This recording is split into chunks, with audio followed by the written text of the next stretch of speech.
예, 다시 돌아왔습니다. 이번 시간에는 부동산 경제론 4주차 두 번째 강의입니다. 주택 공급 곡선의 기울기와 가격 변동성을 설명을 드리는데요. 앞에 수요 공급 그리고 이제 균형을 살펴보고 균형 분석까지 살펴봤습니다.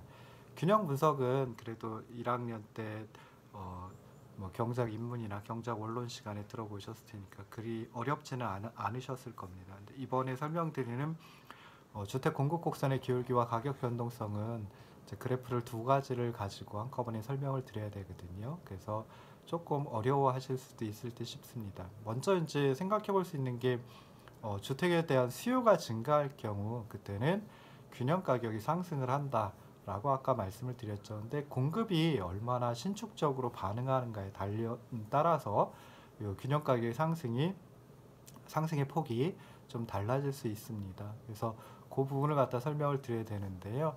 주택에 대한 수요가 증가하는 경우는 뭐 여러 가지 있겠지만은 소득이 증가한다든지 인구가 증가한다든지 아니면 대부분 그 주택을 구입할 때 대출을 받아가지고 구입을 하는 경우가 많거든요. 그래서 그 대출 금리가 대출 이자율이 하락한다든지 또는 그 대출금이 많이 나온다든지 라고 하면 그때는 이제 주택에 대한 수요가 증가를 합니다. 그래서 수요가 증가하면 당연히 이제 가격이 상승할 텐데요. 그럴 때 이제 공급량이 얼마나 신축적으로 변화하는가, 얼마나 공급량이 신축적으로 증가하느냐에 따라 가지고 신축적으로 증가하면 가격 상승은 조금 적어집니다. 그러니까 상승하긴 하는데 소폭으로 상승을 하고요. 근데 공급이 원활하지 못해서 공급량이 신축적으로 증가하지 못한다라고 하면, 그러니까 공급량이 증가하긴 하는데 조금 적게 증가한다라고 하면 그때는 가격이 훨씬 더 큰 폭으로 균형 가격이 훨씬 더 큰 폭으로 상승하게 됩니다. 그래서 여기서 이제 가격이 변화했을 때 공급량의 반응, 그러니까 가격 변화에 대한 공급량의 민감도를 갖다가 공급의 가격 탄력성이라고 정의를 합니다. 그래서 공급 탄력성은 엄밀하게 정의하면 가격이 1% 상승할 때 공급량이 몇 퍼센트 증가하는지 나타내주는 척도가 공급의 가격 탄력성 또는 줄여서 공급 탄력성이다라고 말을 합니다. 보통 이제 변화율로다가 표현을 하는데요. 1% 상승한다, 몇 퍼센트 증가할까? 이게 이제 변화율이죠. 변화율은 어떻게 측정을 하냐면 변화 후 것에서 변화 전 것을 빼주고 그놈을 변화 전 것으로 나누어 가지고 변화율을 산정을 합니다. 그래서 그냥 쉽게 우리가 생각할 때 100원에서 120원으로 올랐다라고 하면 변화 후께 120원이고요. 변화 전께 100원이죠. 그래서 120원에서 100원 빼주고 20원이죠. 그놈을 100원 변화 전 것으로 나눠주면은 20% 상승했구나. 이렇게 이제 생각해 볼 수 있습니다. 수량도 마찬가지죠. 10개에서 15개로 변화했다라고 하면 변화 후 것이 15이고요. 15고요. 변화 전 것이 12니까 15에서 10을 빼주고 10입니다. 10을 빼주고 그다음에 변화 전 거 10으로 다 나눠주면은 50% 증가했구나 라고 하는 걸 찾아낼 수 있습니다. 그래서 공급의 탄력성은 22쪽 중간에 보시면 그 수식이 하나 나오는데요. 공급량의 변화율 또는 공급량의 퍼센트 변화를 가격의 변화율 또는 가격의 퍼센트 변화로 나눠서 구하게 된다라고 생각하시면 되고요. 공급량의 변화율은 어떻게 구하느냐라고 했을 때 공급량의 변화분을 애초에 공급량으로 나눠서 공급량의 변화율을 찾아볼 수 있습니다. 그러니까 공급량이 아까 10에서 15로 변화했다라고 하면 변화된 크기가 플러스 5만큼 변화가 된 거죠. 그래서 그 플러스 5를 애초에 것 10으로 다 나눠주면 10분의 5 해가지고 50%라고 하는 값을 찾아낼 수가 있습니다. 가격의 변화율도 마찬가지죠. 아까 100원에서 120원으로 올랐다라고 하면 120원에서 100원을 빼준 거, 즉 플러스 20원만큼이 가격의 변화분이 되고요. 그 다음에 그놈을 애초의 가격 100원으로 나눠주면은 20%라고 하는 변화율을 찾아낼 수 있습니다. 그래서 공급량의 변화율은 어떻게 구하느냐? 공급량의 변화분, 요걸 이제 델타 QS라고 표현을 합니다. 그래서 델타는 보통 변화분, 변화량 뭐 이런 걸 갖다 이제 의미를 하고요. 뒤에 공급량 QS가 붙어 있으니까 델타 QS는 공급량의 변화분이 됩니다. 그러니까 아까 예를 들어 가지고 10에서 15로 공급량이 변화했다라고 하면 15에서 10을 빼준 거 플러스 5만큼 그게 이제 공급량의 변화분이 되겠죠. 그리고 그놈을 갖다가 애초에 공급량 10으로 나눠주면 됩니다. 그래서 애초에 공급량은 공급량이니까 그냥 QS라고 표현을 하면 됩니다. 그래서 공급량의 변화율, 그러니까 공급 탄력성 구할 때 분자에 나와 있는 거 공급량의 변화율은 델타 QS 오버 QS가 되고요. 가격의 변화율도 마찬가지로 가격의 변화분을 애초의 가격으로 나누어서 구하면 됩니다. 그래서 가격의 변화율은 델타 P 오버 P가 되고요. 그래서 이렇게 이제 분자도 분수고 분모도 분수다라고 하면 이렇게 생겨먹은 분수를 갖다 대분수라고 얘기를 하죠. 그리고 대분수를 정리하면은 맨 오른쪽에 있는 고식의 맨 오른쪽에 있는 항과 같습니다. 그래서 델타 QS 오버 델타 P 곱하기 P 오버 QS 이런 식으로 이제 나오게 되고요. 그래서 이것도 이제 보시면은 앞에 붙어 있는 델타 QS 오버 델타 P라고 하는 거 이게 가격이 변화분 분의 공급량의 변화분이고 이놈은 우리가 공급 곡선에서 잴 때 어떻게 재냐면은 기울기의 공급 곡선의 기울기의 역수로다. 공급 곡선의 기울기 분의 1. 공급 곡선의 기울기의 역수로 다 잴 수 있습니다. 물론 이제 공급 곡선이 직선의 형태, 즉 공급 함수가 1차 함수 형태일 때 이렇게 이제 잴 수 있습니다. 그리고 두 번째 부분에 있는 거, 맨 오른쪽 항 두 번째 부분에 붙어 있는 거 P 오버 QS 이거는 애초의 가격 P 그리고 애초의 공급량 QS 그거 갖다가 이제 넣어가지고 구하면 됩니다. 그래서 공급 곡선이 직선이면 위식의 첫 항, 그러니까 위식의 맨 오른쪽 변에 있는 첫 항, 그게 이제 공급 곡선의 기울기의 역수라고 했죠. 그래서 공급 곡선의 기울기가 공급 곡선이 직선이면 일정합니다. 근데 비해서 둘째 항의 값은 그러니까 P 오버 QS 즉 다시 말해서 가격과 공급량, 가격을 공급량으로 나눠준 이 값은 공급 곡선이 직선이라고 하더라도 공급 곡선상의 위치에 따라 전부 다 달라지게 됩니다. 그래서 보통은 이제 공급곡선, 동일한 공급곡선, 뭐 그 공급곡선이 직선이라고 하더라도 공급곡선상의 어떤 점에서 공급의 가격 탄력성을 재느냐에 따라 전부 다 다른 값이 나오게 됩니다. 그래서 뭐 우리가 흔히 생각할 때 공급곡선이 직선이다라고 하면 모든 점에서 공급의 가격 탄력성이 일정하다라고 생각하기 쉬운데요. 그런 건 아니고요. 모든 점에서 공급의 탄력성이 전부 다 다르다라고 생각을 하시면 되겠습니다. 근데 공급 곡선상의 모든 점에서 공급의 가격 탄력성이 일정한 경우가 즉 예외적인 경우가 세 가지 있습니다. 그래서 이거는 그 경제학 원론이나 경제학 입문 시간에 아마 들어보셨을 텐데요.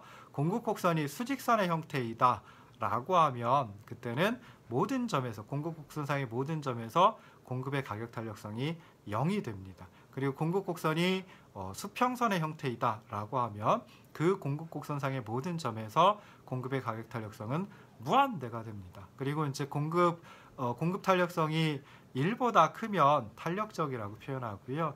공급 탄력성이 1보다 적으면 비탄력적이다라고 표현을 합니다. 그래서 공급 곡선상의 모든 점에서 공급의 가격 탄력성이 0인 경우, 즉 공급 곡선이 수직선인 경우, 이 경우 같으면은 공급의 탄력성이 0이 돼 버리고요. 모든 점에서. 그리고 그때는 이제 완전 비탄력적이다라고 표현을 합니다.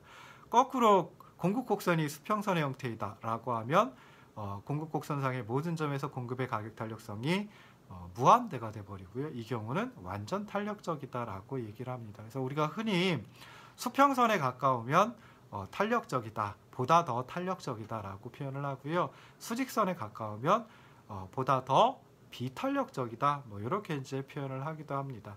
엄밀하게는 뭐 그렇게 정말 정확한 그 방식이 정확한 건 아닌데 일반적으로 그렇다라고 합니다. 그래서 23쪽에 보시면 그림이 두 개가 나옵니다. 그래서 이 두 가지 그림을 가지고 살펴봐야 되는데요. 조금 복잡하게 돼 있죠. 그래서 먼저 이제 아래 첨자로 보시면 아래 첨자 M이라고 되어 있는 게 이제 중기를 갖다가 얘기를 하고요. 그러니까 좀 약간 짧은 기간을 갖다가 생각하시면 되겠습니다. 그리고 아래 첨자가 L이다라고 한 것은 요거는 이제 장기를 의미한다라고 생각을 하시면 되겠습니다. 그래서 조금 더 긴 기간이 되겠죠. 그래서 아래 첨자 L은 롱텀의 약자이고요. 그 다음에 아래 첨자 M은 미드텀 또는 미들텀의 약자로다가 그냥 M과 L을 써봤습니다. 그래서 보시면은 그림에서 SM이라고 하는 것은 중기 공급 곡선, 그리고 SL이라고 하는 것은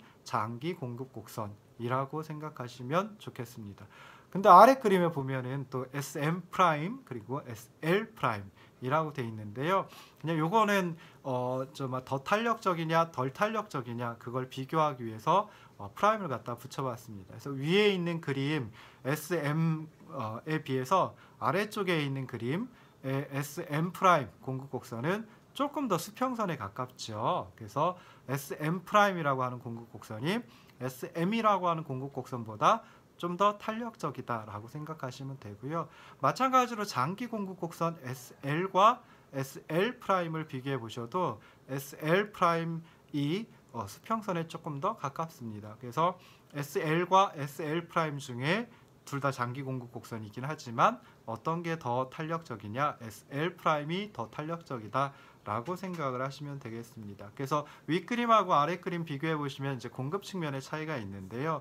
중기로 봐도 또 장기로 봐도 아래쪽에 있는 그림에 있는 공급 곡선이 좀 더 탄력적이다 라고 하는 거, 요거 이제 생각을 하시면은 좋을 듯 싶습니다. 그래서 그렇게 이제 생각해 볼 수 있고요. 그리고 SM하고 SL 또는 SM 프라임하고 SL 프라임하고 비교해 보시면은 L자가 붙은 게, 즉 장기 공급 곡선이 중기 공급 곡선보다 더 탄력적입니다. 수평선에 가깝습니다. 그래서 이거는 뭐 기간이 좀 길어지면, 긴 기간을 두고 보면은 가격 변화에 대해서 공급량의 변화가 더 커지기 마련이거든요. 그래서 가격이 좀 상승하면 가격이 좀 상승한다라고 하더라도 짧은 기간 중기에서는 공급량을 확 증가시키는 게 그게 쉽지는 않습니다. 근데 긴 기간을 두고 생각해 보면 가격이 조금 상승했을 때 공급량을 좀 더 쉽게 많이 증가를 시킬 수가 있죠. 변화를 시킬 수가 있죠. 그래서 중기보다는 장기 공급 곡선이 수평선에 가깝다, 더 탄력적이다 라고 생각을 하시면 좋을 듯 싶습니다.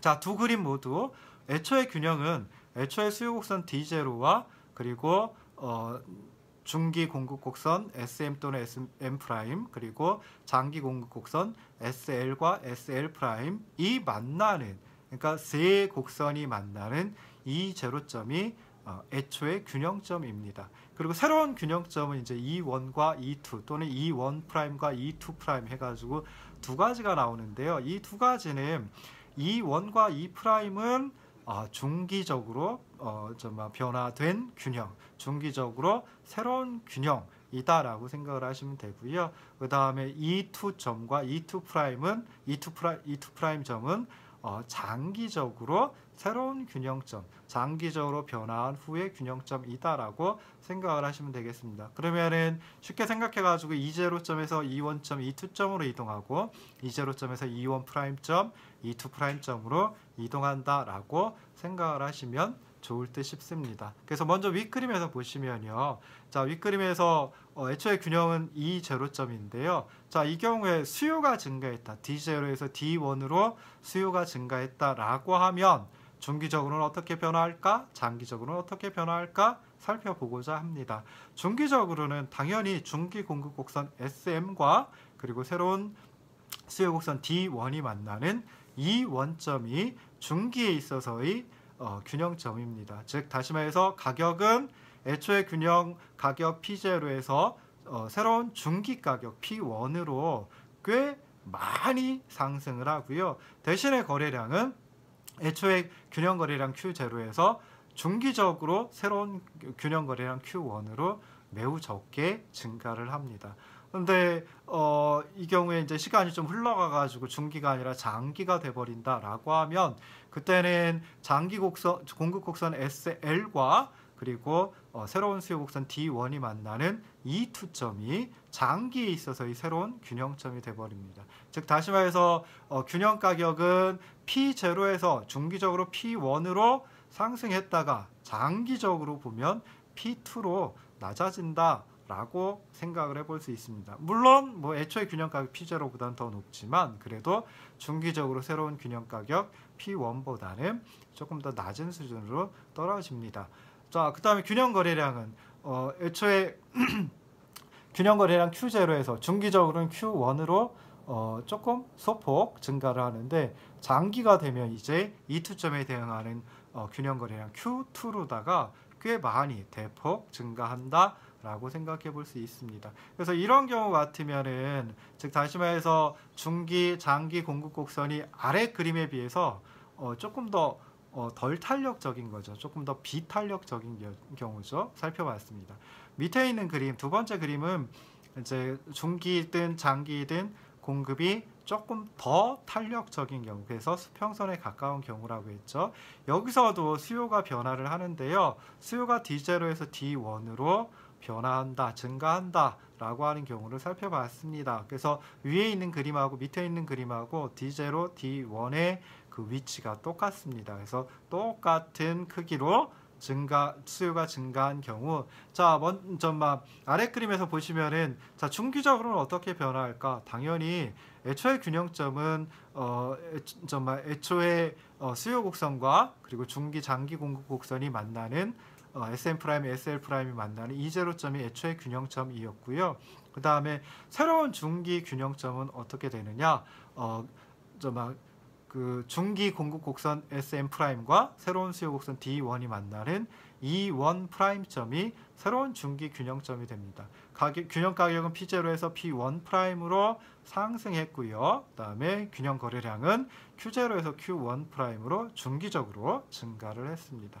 자, 그리고 나서 이제 살펴볼 것, 또 그러면 장기적으로는 어떻게 변화할까? 시간이 더 흘러가면 어떻게 변화할까라고 했을 때 당연히 새로운 수요 곡선 D1과 장기 공급선 SL 프라임이 만나는 E2 프라임점이 장기에 있어서 장기적으로 새로운 균형점이 되어버립니다. 그래서 보시면은 균형 가격은 애초에 균형 P0에서 중기적으로는 P1 프라임까지 상승했다가 시간이 흘러가면 P2 프라임으로 다시 또 하락을 하게 됩니다.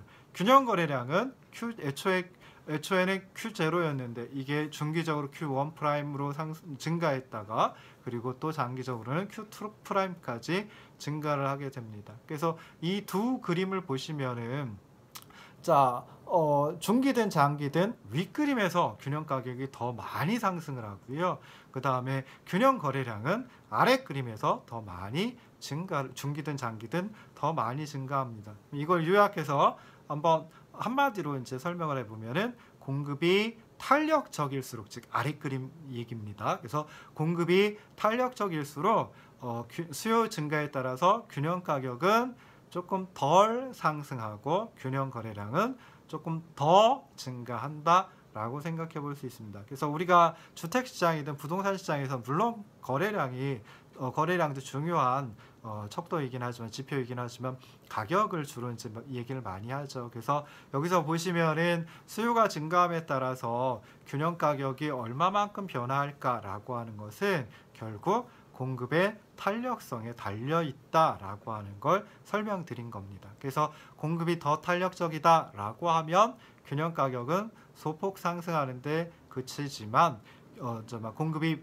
덜 탄력적이다, 비탄력적이다라고 하면 그때는 균형 가격이 꽤 많이 상승한다라고 결론 지을 수 있습니다. 반대로 이제 균형 거래량은 탄력적일수록 균형 거래량이 더 많아지고요. 비탄력적일수록 균형 거래량이 더 적게 증가한다라고 생각을 해볼 수 있습니다. 그래서 이렇게 공급이 탄력적일수록 수요 증가에 따른 가격 변동폭이 적다라고 하는 걸 이제 살펴봤고요. 그 다음에 우리가 착각을 하기 쉬운 게 공급의 탄력성이 높아지는 것하고 그 다음에 공급 곡선이 우측으로 이동하는 것하고 이건 차이가 있습니다. 그래서 공급의 탄력성이 높아지는 것과 비탄력적인 공급 곡선이 우측으로 이동하는 것, 이게 주택 가격에 미치는 효과 서로 다르다라고 하는 것을 24쪽에 있는 그림 가지고 설명을 드리도록 하겠습니다. 그래서 24쪽에 있는 그림은 조금 더 그림은 하나이지만 조금 더 복잡하죠. 그래서 여기서 보시면은 수요는 D0에서 D1으로 증가를 합니다. 그래서 그거 보시면 되고요. 그러면은 공급 곡선은 뭐 공급 측면에는 뭐 영향을 미치지 않는 경우 같으면 그냥 S0 그대로 있겠죠. 그래서 보시면은 애초에 균형점은 수요 곡선 D0와 그리고 공급 곡선 S0가 만나는 이 제로점이 애초에 균형점입니다. 그럼 균형 가격 P0, 균형 거래량은 Q0이다 라고 생각해 볼 수 있는데요. 근데 수요가 증가하면 수요 곡선이 D0에서 D1으로 오른쪽으로 이동하고요.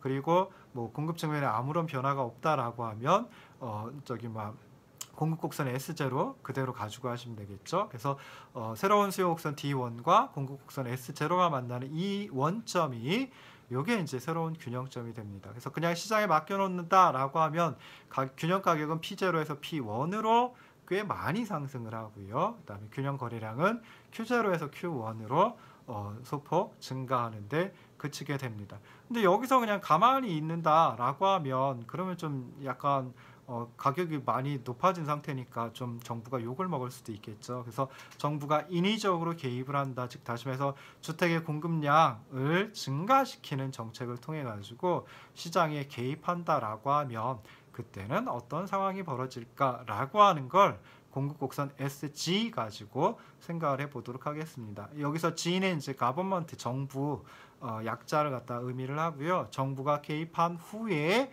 공급 곡선이다. 즉 다시 말해서 정부가 인위적으로 주택 시장에 개입해서 주택 공급량을 증가시킨 경우이다 라고 생각하시면 되겠습니다. 그래서 그냥 시장에 맡겨놨을 때는 이 제로점에서 이 원점으로 이동하고 마는데요. 근데 정부가 시장에 개입하면 그때는 이제 공급이 증가를 하게 되는 거죠. 다른 건 가만히 있는데 정부의 정책 때문에 공급량이 증가한 거니까 공급 곡선 자체가 오른쪽으로 이동을 합니다. 공급 곡선의 기울기는 그냥 그대로 있는 채 오른쪽으로 이동을 합니다. 그래서 S0에서 SG로 다 이동을 하고요. 그러면은 이제 새로운 수요 곡선 D1과 정부가 개입한 후에 공급 곡선 SG가 만나는 이 투점이 새로운 균형점, 두 번째로 새로운 균형점이 돼버리는 거죠. 그래서 그때 균형 가격은 P2 그리고 균형 거래량은 Q2가 돼버립니다. 그러면 정부가 시장에 개입해서 그냥 시장에 개입하지 않았을 때는 P1의 높은 가격에 Q1만큼 거래가 이루어졌는데 정부가 인위적으로 시장에 개입한 이후에는 그때는 균형점이 E1점에서 E2점으로 변화를 하고요. 균형 가격은 P1에서 P2로 하락합니다. 그리고 균형 거래량은 Q1에서 Q2로 또 증가를 하게 됩니다. 그러면 정부가 잘한 거죠. 정부가 시장에 개입해가지고 가격을 낮춰놨으니까 가격을 P1에서 P2로 하락시켰으니까 정부의 개입이 바람직하다라고 생각해 볼 수 있는데요. 여기서 끝나면 그러면 정부의 개입이 바람직합니다. 근데 정부가 시장에 개입하는 걸 사람들은 이제 신호로 다 생각을 하거든요. 가격이 앞으로도 계속 높아질 거니까, 높아질 것 같으니까 정부가 인위적으로 시장에 개입했구나. 그러면 내가 투자의 목적으로 또는 투기의 목적으로 주택을 하나 더 구입해야지. 이런 소비자들, 이런 수요자들이 늘어나게 됩니다. 즉 다시 말해서 수요가 다시 증가를 해버리게 됩니다. 그래서 맨 오른쪽에 있는 수요 곡선 DG는 정부가 개입한 이후에 투기적 또는 투자적 목적으로 수요가 증가한 것을 의미합니다. 그러면 이제 정부가 개입해서 공급을 SG로다가 이동시켰어요. 증가시켰어요. 근데 수요는 애초에 D0에서 D1으로 증가했는데 근데 보니까 정부가 개입하는 거 보니까 나 하나 더 사야지 해가지고 하나 더 투자해야지 해가지고 D1에서 DG로 다시 증가를 해버립니다. 그럼 이제 이렇게 정부가 개입한 이후에 수요 곡선 DG와 정부가 개입한 이후에 공급 곡선 SG가 만나는 점, E3점이 되는 거죠. 그리고 E3점에서는 균형 가격이 P3가 되고요. 그리고 균형 거래량은 Q3로 돼버립니다. 즉 다시 말해서 시장에서 아무런 반응이 없었다라고 하면, 정부가 개입한 이후에 수요 측면에 반응이 없다라고 하면 가격은 P2로 하락시킬 수 있었는데, 이게 시장에서 정부 개입을 시그널로 생각해서, 신호로 생각해서 수요를 증가시킨다라고 하면 그때는 가격이 P3로 다시 상승을 해버리게 됩니다. 그래서 이 경우 같으면 애초에는 수요가 증가해서 P0에서 P1으로 가격이 상승을 했는데, 이거 너무 높으니까 정부가 개입해서 P2로 끌어내렸습니다. 근데 다시 수요 측면이 반응해가지고 P3로 가격이 상승된 거죠. 그러면 정부가 애초에 목적으로 했던 거, 처음에 목적으로 했던 거, 주택 가격을 낮춰야지 하는 거, 이걸 갖다 이 정책 목표를 달성하지 못한 채 가격은 애초에 P0에서 P1으로 갔다가 P2로 갔다가 다시 P3로 굉장히 크게 상승을 하는 이런 결과를 보여줍니다. 그래서 여기서 살펴보려고 했던 건 어떤 거냐면요, 공급 곡선이 비탄력적인데, 즉 수직선에 가까운데, 그냥 공급량만 증가시키면 수요의 변화를 어떻게 상쇄할 수 있겠다, 수요의 증가를 상쇄할 수 있겠다라고 정책을 쓰기 마련인데, 사실은 그렇게 되면 더 안 좋은 결과, 가격을 더 많이 상승시키는 그런 결과를 가져온다라고 하는 겁니다. 그래서 공급량을 단순하게 증가시키는, 정부가 시장에 개입해서 공급을 증가시키는, 공급량을 증가시키는 그런 정책보다는 아예 공급 곡선을 수평선에 가깝도록, 즉 다시 말해서 공급이 더 탄력적이 되도록 만드는 정책이, 그게 바람직한 정책이다 라고 생각을 해볼 수 있습니다. 그래서 공급 곡선을 보다 더 탄력적으로 만들지 않고 단순하게 비탄력적인 공급 곡선을 이동시킨다라고 하면 결론적으로는 궁극적으로는 가격 변동폭이 상대적으로 더 커진다라고 결론을 내릴 수 있습니다. 그래서 우리나라 같으면 주택시장의 수요 측면 그리고 공급 측면 모두 다 상당히 센 규제가 많이 있습니다. 특히 이제 공급 측면의 규제가 상당히 강한데요. 그래서 그런 강한 규제로 인해서 공급이 비탄력적이다라고 이제 학자들이 조금 분석을 해냈습니다. 그래서 규제로 인해서 공급이 비탄력적이니까, 그러니까 좀 아주 많이 필요하지 않은 규제, 공급 측면에 대한 규제는 좀 풀어주는 게 바람직하지 않을까. 그러면은 수요가 증가해서 가격이 상승한다라고 하더라도 조금만 상승하고 거래량만 증가하는 그런 결과를 유도해낼 수 있다라고 생각해 볼 수 있습니다. 그래서 이번 시간에 한 것은 많지 않죠. 사실은 딱 한 가지 했습니다. 그래서 주택 공급 곡선의 기울기와 가격 변동성. 그래서 수요가 증가했을 때 주택 공급 곡선의 기울기, 즉 공급의 가격 탄력성, 공급의 탄력성에 따라 가지고 가격의 변동폭, 특히 가격의 상승폭이 달라지기 마련이다. 그래서 그냥 공급을 증가시키려고 하는 정책보다는 공급의 탄력성을 높여주는, 즉 공급을 더 탄력적이 되도록 해주는, 공급 곡선이 더 수평선에 가깝도록 해주는 정책이 바람직하다라고 하는 결론을 끄집어낼 수 있었습니다. 여기서 더 연결해가지고 공급 곡선이 수평선에 가깝지 않은 이유, 공급이 탄력적이지 못한 이유, 우리나라 같으면은 너무 많고 너무 강한 규제 때문이다. 그러니까 그 규제를 갖다 조금 완화시켜주고 또는 아예 풀어주고 없애주고 하는 정책이 오히려 바람직할 수도 있다라고 하는 걸 이번 시간에 설명드렸습니다. 다음 시간에는 이제 시장의 균형이 왜 바람직한지, 즉 다시 말해서 균형 상태는 이퀄리브리엄, 영어로 균형을 나타내주는 이퀄리브리엄 앞잡다서 2라고 이제 2.2라고 이제 표현을 했는데요. 근데 균형 가격과 균형 거래량은 P스타, Q스타 해가지고 스타를 붙였습니다. 이 스타를 붙이는 건 사실은 굉장히 바람직하니까 스타를 붙였겠죠. 경제학에서는 바람직한 상태가 이제 효율적인 상태, 자원 배분이 효율적인 상태, 그리고 소득 분배가 공평한 상태인데요. 소득 분배의 공평성은 빼고 자원 배분의 효율성, 즉 자원 배분이 효율적으로 이루어지기 때문에 스타라고 하는, 바람직하다라고 하는 표기를 하고 있습니다. 그래서 왜 시장 균형에서는 시장 균형이 바람직한지, 즉 균형 상태가 이상적인지 균형 상태에서 자원 배분을 효율적으로 이루는지에 대해서 다음 시간에 설명을 하도록 하고요. 조금 더 나가면 이렇게 균형 상태에서 자원 배분의 효율성이 만족이 되는데 달성이 되는데 그렇게 하지 못하도록 만들어주는 거 대표적인 게 세금입니다. 그래서 그 세금의 효과, 조세의 경제적 효과에 대해서 살펴보도록 하겠습니다. 그래서 세금이 시장에 미치는 효과, 그래서 결국은 이제 모든 세금은 다 나쁜 놈이다 라고 하는 거, 즉 자원 배분의 효율성 측면에서는 바람직하지 못하다라고 하는 것도 이제 살펴보도록 하겠습니다. 오늘 여기까지 하겠습니다. 고생하셨습니다.